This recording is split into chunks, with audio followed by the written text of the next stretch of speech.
gəlin.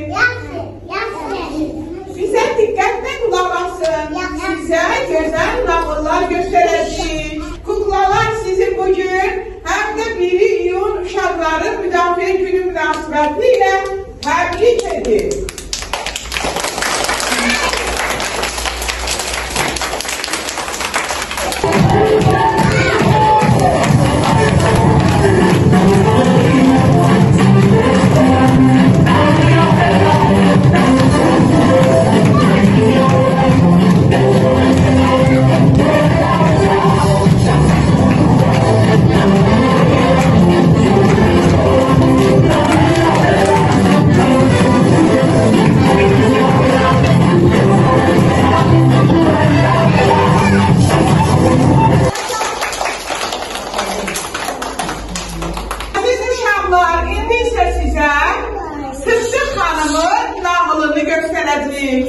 Biri var imiş, biri yoxmuş.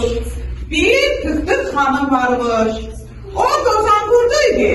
Yalnızlıqdan şikayət edirdi.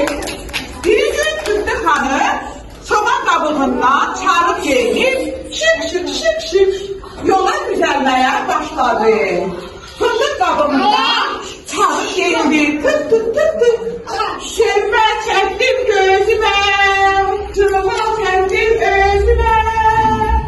Yola düşdüm, düzəldim, geniş bir büyüyə gəldim.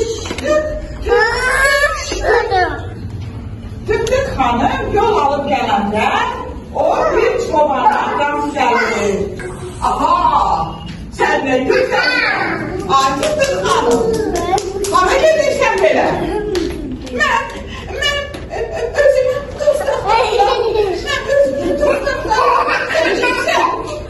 Mən çobanam, koyun otarıram. Səndən çox hoşum gəldi. Gəl dost olaq. Aha, mən səninlə dost olaram.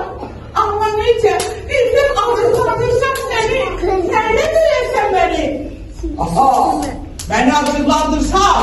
Əlimdən bir çobanı götürür. Kim var döyərəm səni? Kim var döyərəm səni? Yox, mən səninlə dost ola bilmərəm. Aman Allah, mən çobandan qaçmalıyam. Olmursan olma, ev yoxdur. Tık-tık xanım yenə güzəllikdə oxumağını aşağı edib gəzirdi. Şürmə çəkdim gözümə, düşdüm çölün düzümə, dost axtardım özümə. Dost gəl, hardasan, tez gəl, hardasan. Bilirsiniz, mən çox xoşbəxtəm. Gəzirəm özümə, dost axtarıram.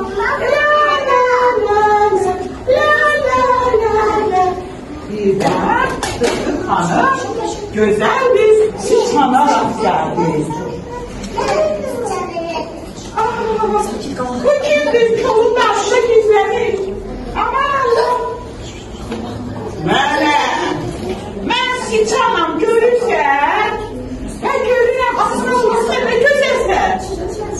Ay Tık-tık xanım, bəzək vermirsən özünə görə qəşəng, hara gedirsən?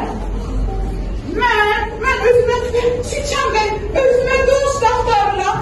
Nə yaxşı, gəl dost olaq. Mənimlə dost olarsan, əlbəttə olaram.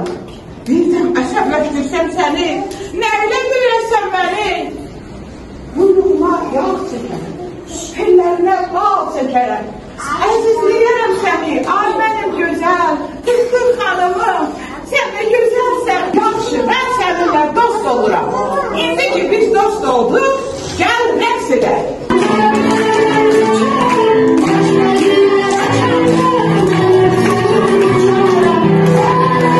Thank you.